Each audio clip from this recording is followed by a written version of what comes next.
पीछे से भैरव भैया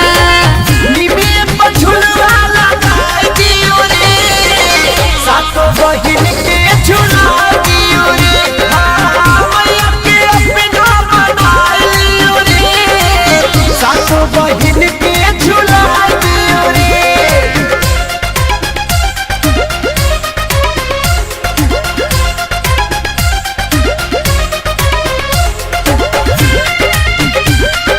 जय जय जय जय अम्बे माँ, जय जय जय जय दुर्गे माँ। सोने के पटरिया रेशम के डोरे, मगन होके झूला तारी मैया मोरी।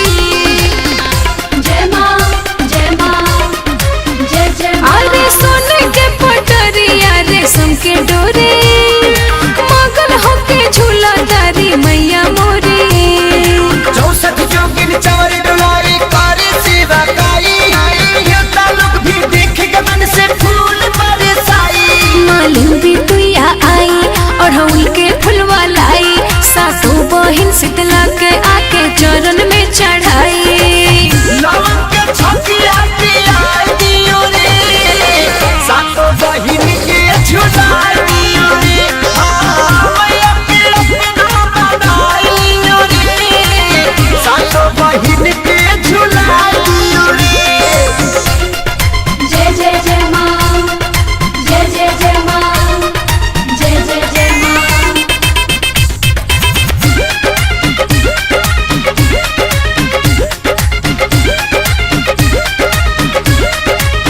निमिये के छैया दरबार लागे, खुश होई मन हमर किस्मत जागे। जय माँ जय माँ जय जय। हाँ निमिये के छैया दरबार लागे, खुश होई मन हमर किस्मत जागे। चम चम चमकी मुकुट मोरी मैया की लीला रे, लाल चुनर में मोरी मैया लागे सुकुमारी। सब भक्ता लगवा आई, प्रियंका भजन गाई, जे जौवन जौवन मांगे मैया से लेके जाई।